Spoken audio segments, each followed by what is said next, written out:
Beneath the golden sands and whispering winds of Egypt, where the sun rises each day over the ruins of forgotten dynasties, there lies a hidden labyrinth, a place that defies explanation, that challenges the very story we tell ourselves about the ancient world. In the silent shadows beneath the step pyramid of Djoser, the Serapeum of Saqqara slumbers.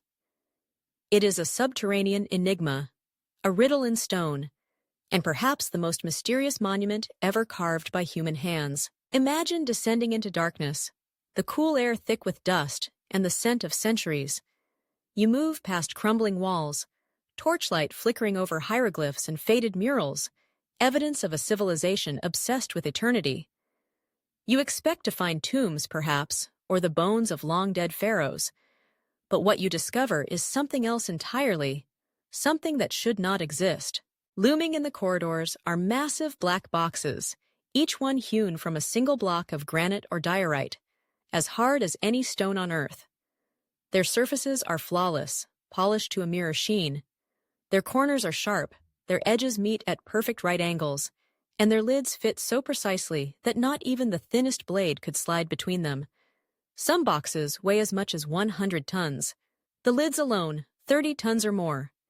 And yet, they rest in chambers carved deep underground, at the end of twisting, narrow tunnels, a feat that defies modern engineering, let alone the tools supposedly available more than 3,000 years ago.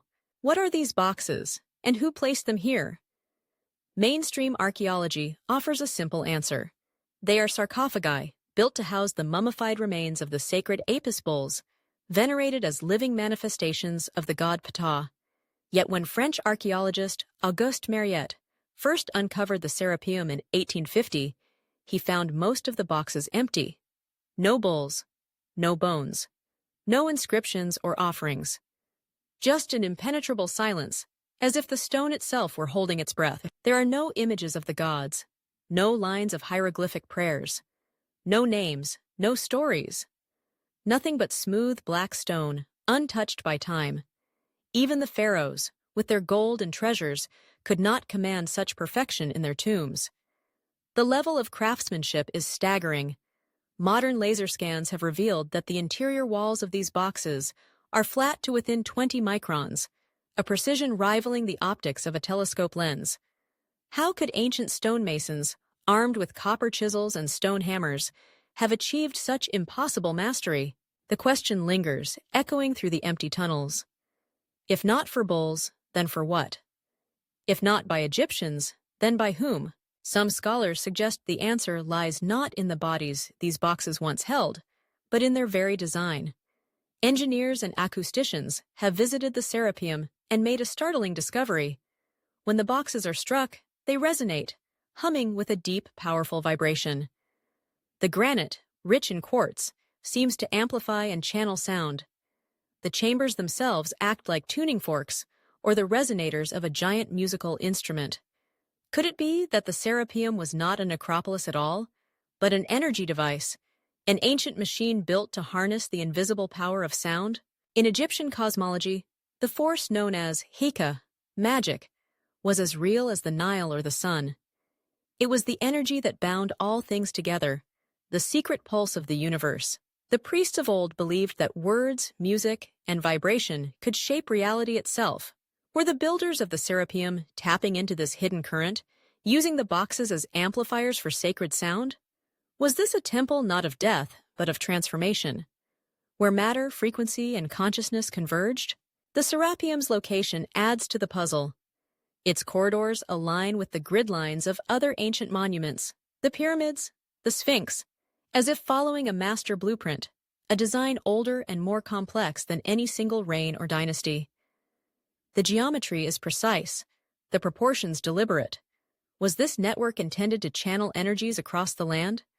Was the Serapeum the beating heart of a forgotten technology misunderstood by the ages? Legends persist of a civilization before Egypt, a race of sages and builders who possessed knowledge, now lost to time. The ancient Greeks spoke of Atlantis. The Egyptians themselves hinted at a time before the kings, when the gods walked the earth. In the cryptic writings attributed to Thoth, the god of wisdom, there are references to secret chambers beneath the sands, sealed in stone, awaiting the day when their power would be needed again. He who knows the tone may pass, the old texts say. Was this mere myth or a key to the riddle? Others whisper darker theories, that the boxes were not vessels of energy, but prisons, that they were built to contain not bulls, but something else, something dangerous. Spirits, entities, forces beyond comprehension. In the Book of the Dead, there are warnings of beings chained beneath the earth, waiting for the song of the end. The sealed lids, the flawless interiors, the isolation, all suggest a purpose more ominous than burial. And if so, what lies within those boxes still unopened? What was so important to keep hidden, so vital to seal away, that the builders went to such impossible lengths? Modern attempts to open the sealed boxes have yielded strange results: malfunctions of instruments, inexplicable energy spikes, even the scent of ozone, like the aftermath of a lightning strike. Official reports cite organic decay, but the whispers persist. The Serapeum is not yet finished with its secrets. Whatever the truth, the Serapeum of Saqqara stands as a silent challenge to our understanding. It is a monument to a lost science, a forgotten art, or perhaps a warning from another age. Its massive black boxes lie in darkness, untouched, waiting. For what, no one can say. Perhaps, as we delve deeper into the mysteries of sound, energy, and consciousness, we will one day unlock the true purpose of the Serapeum. Until then, it remains what it has always been: a riddle in stone, a question echoing beneath the sands, daring us to listen and to wonder.